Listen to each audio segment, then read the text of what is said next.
Jai Hind, all my dear students.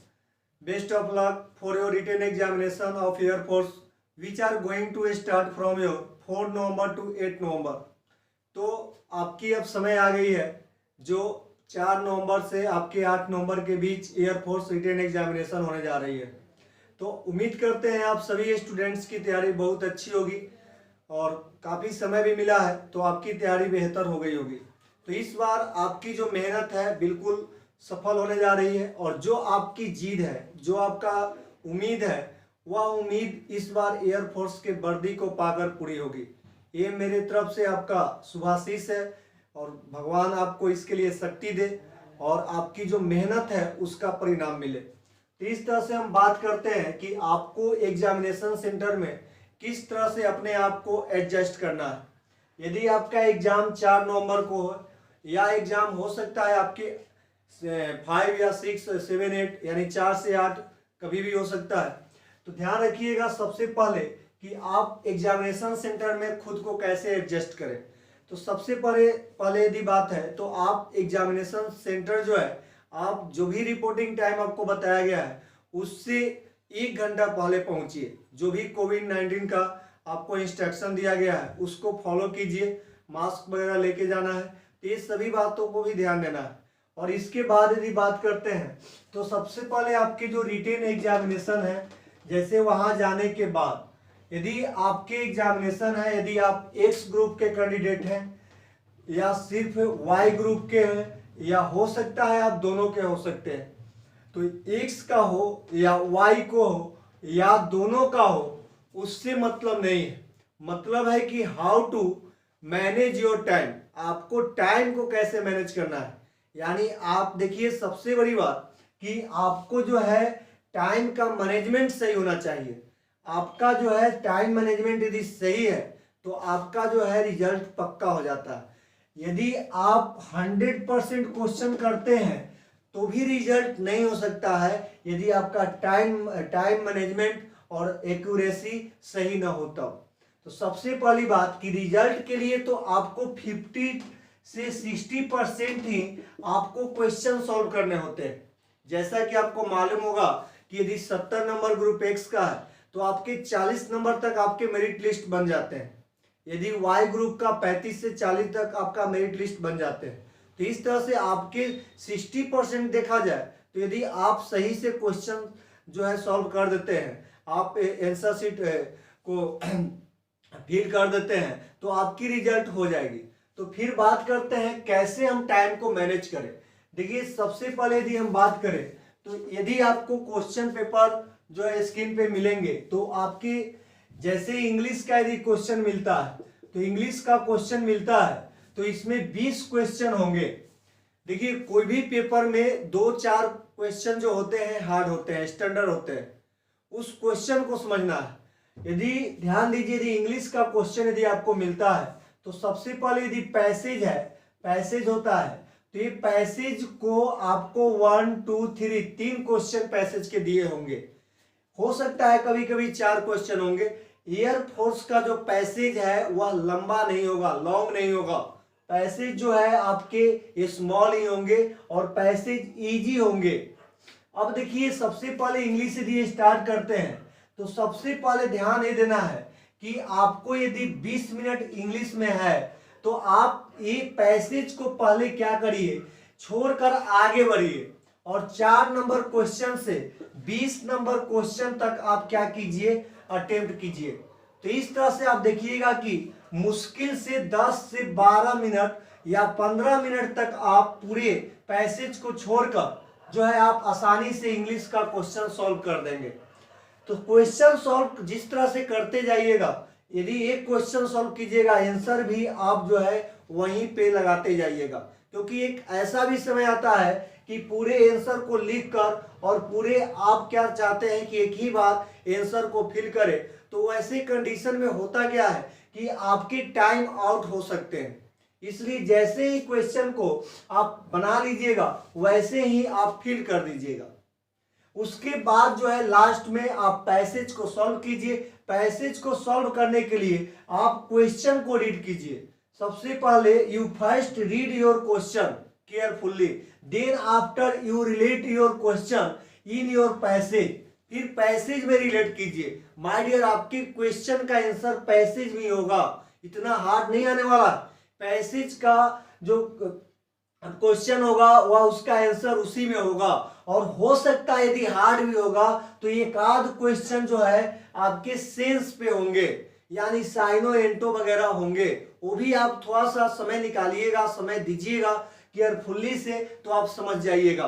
तो दो question, यदि एक और दो क्वेश्चन है तो first question first second third line में मिल जाएंगे, सेकेंड क्वेश्चन है तो थर्ड फोर्थ 5 लाइन में मिल जाएगा, लास्ट क्वेश्चन नीचे मिल जाएगा या उसके सेंस पे मिल जाएगा।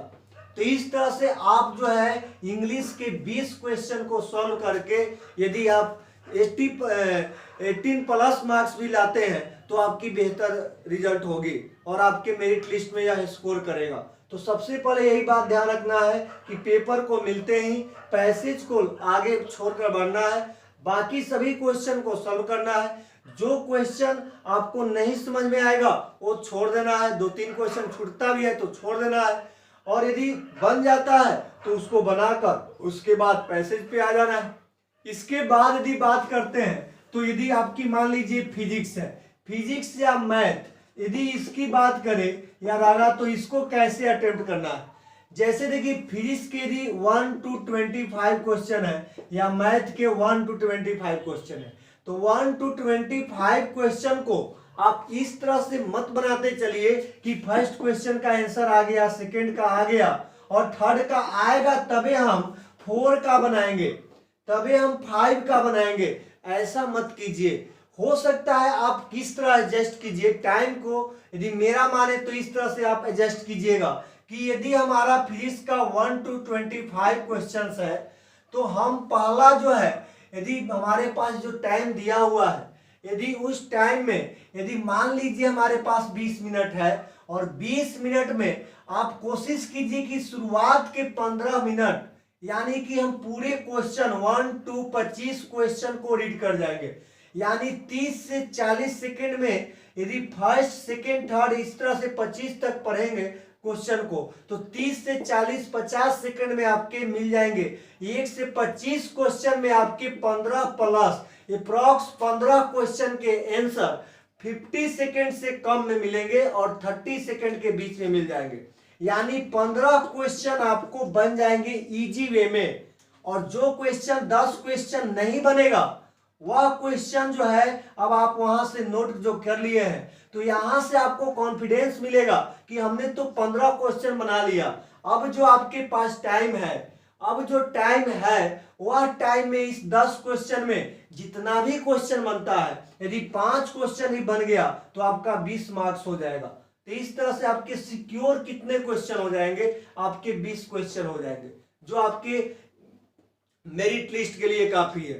तो इस तरह से आप मतलब एग्जामिनेशन हॉल में अपने टाइम को मैनेज कीजिएगा कि आपका टाइम जो है कम नहीं पड़े। तो याद रखिएगा, आप अपने आप को एकदम कूल रखिए, अपने आप को कॉन्फिडेंस के साथ रखिए, अपने पढ़ाई पे भरोसा कीजिए। आप जो सही कीजिएगा वही सही रहेगा। तो आप जो कॉन्फिडेंस के साथ जो अपनी तैयारी किए हैं, जो अपनी एबिलिटी के साथ आप जो बनाइएगा वही रिजल्ट होगा। और एक ही क्वेश्चन को बार बार रिजल्ट जो बार बार उसका आंसर होता है चेक भी नहीं करना। एक बार बना दीजिए कॉन्फिडेंस के साथ, उसको आंसर कीजिए, नहीं तो फिर डाउट होगा वहां पे डीमोटिवेट होइएगा, आपके जो आपके कॉन्फिडेंस है वो लो होगा, जिससे आपको आगे भी परेशानी होगी। तो आप कभी भी एग्जाम सेंटर में जाइए 4 से लेके 8 तक, तो ध्यान रखिएगा आप किस तरह से पेपर को सॉल्व करना है। आपको इंग्लिश को यदि सॉल्व करना है तो पैसेज को बाद में, यदि फिजिक्स को सॉल्व करना है या मैथ याद रहेगा तो जो क्वेश्चन पहले इजी है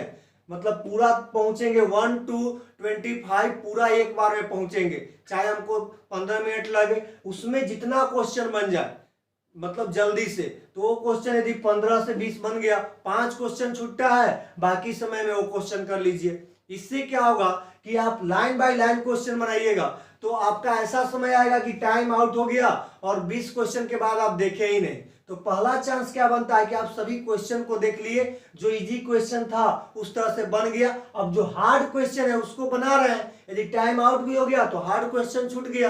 नहीं बना, चलिए मेरा तो स्कोर इधर से हो गया, तो इस बात को भी ध्यान रखना है। और आपको रिजल्ट के लिए 60%, यदि 70% यदि आप सही कर देते हैं 60%, तो आपके मेरिट लिस्ट सिक्योर हो जाएंगे, उससे ज़्यादा की जरूरत नहीं है। तो सिक्योर करके आइए 60% एबव, 60 प्लस जो है आप सही करके आइए, 60% प्लस, ठीक है। तो इस तरह से आपकी रिजल्ट सही हो जाएगी, रिजल्ट में कोई दिक्कत नहीं होगी। तो याद रखिएगा, यदि आपके एक्स ग्रुप के हैं तो 40 प्लस कर दीजिए, आपका पक्की हो गई जॉब। यदि आप वाई ग्रुप के हैं तो अप्रॉक्स 40 ही मतलब रखिए, 2-3 कम भी है तो चलेगा। तो इस तरह से आप पूरे मजबूती के साथ जाइए एग्जाम में, जितना भी तैयारी है तैयारी करके जाइए। और यदि 4 को एग्जाम है तो पूरे आज कंप्लीट नींद को लीजिए और पूरे जोश के साथ जाइए और एकदम जुनून के साथ जाइए कि इस बार मेरा एयरफोर्स पार है, ठीक है, और इस बार आप पार करने जा रहे हैं। और जो जिनका 5-6 को है मतलब आगे है, वो पीछे वाले स्टूडेंट से कांटेक्ट करेंगे कि किस चैप्टर से आ रहा है, कैसा लेवल है। उससे क्या पता चलेगा कि जो 4 को एग्जाम होगा, 5 को एग्जाम होगा, जिनका 6 को होगा, उनको पता चलेगा कि कौन से आपके जो है चैप्टर से क्वेश्चन आ रहे हैं, फिजिक्स में कौन से चैप्टर से आ रहे हैं, मैथ में, इंग्लिश में कौन चैप्टर से आ रहे हैं। तो इस तरह से आपको हेल्प मिलेगा। तो इस टाइम आप स्टूडेंट से, उन स्टूडेंट से बात कीजिए जो एग्जाम दे के आएंगे। आप वैसे क्वेश्चन को मतलब अभी पढ़ाई कीजिए जो एग्जाम में आने वाले हैं। अभी आप कोई न्यू टॉपिक मत पढ़िए, आप जो पढ़े हुए हैं, जो आपसे बनता है वही पढ़िए, कोई न्यू टॉपिक इस समय स्टार्ट मत कीजिएगा, ठीक है। तो इस तरह से आप सभी को बेस्ट ऑफ लक और गॉड ब्लेस यू। और इस बार आप सिक्योर करके आइए रिटन एग्जामिनेशन।